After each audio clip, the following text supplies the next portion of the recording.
안녕하십니까. 7월 25일 주요 뉴스입니다. 국립과학수사연구원의 감식에도 유병언 전 회장의 사망 원인은 정확히 밝혀지지 않았습니다. 세월호 참사 후 국가 혁신 작업을 이끌어갈 부패 척결 추진단이 오늘 공식 출범했습니다. 북한 노동신문이 한미 군사훈련 중단을 거듭 요구했습니다.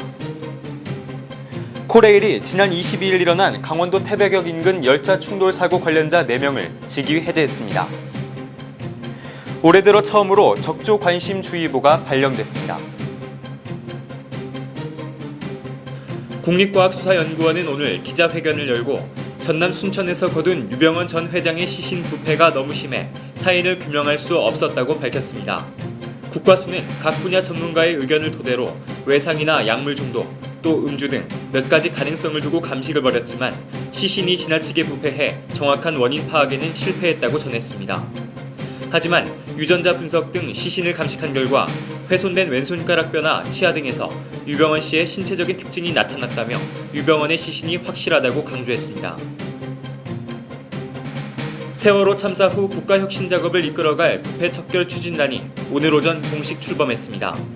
국무총리 소속인 부패 척결 추진단은 법무부와 검찰청, 공정위 등에서 선발된 공무원 4개 팀 35명으로 구성됐으며 단장은 국무총리실 홍윤식 국무 1차장이, 부단장은 부산지검 배상범 제2차장 검사가 맡았습니다.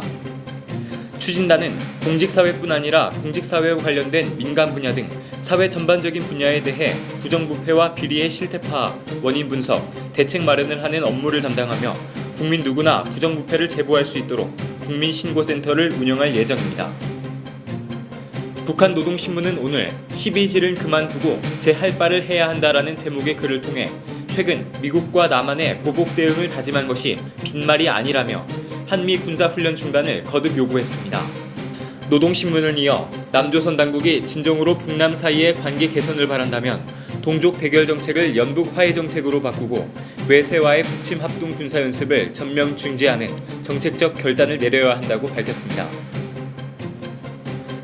코레일은 지난 21일 일어난 강원도 태백역 인근 열차 충돌 사고 관련자 4명을 직위 해제했습니다.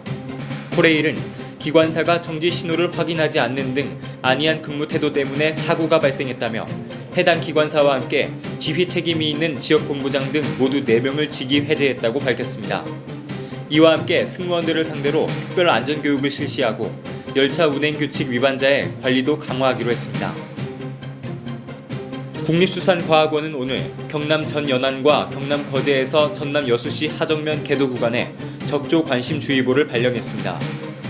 이들 해역에서는 유해성 적조생물인 코플로디니움이 저밀도지만 넓은 범위에서 분포하고 있고 국지적으로는 경남 고성만 바깥쪽 연안에서 적조띠가 발견됐습니다. 수산과학원은 적조생물이 바람이나 조류를 타고 연안으로 흘러들어가서 쌓이게 되면 적조가 발생할 가능성이 크기 때문에 출현주의보를 내렸다고 밝혔습니다. 지금까지 7월 25일 주요 뉴스 브리핑 도남선이었습니다.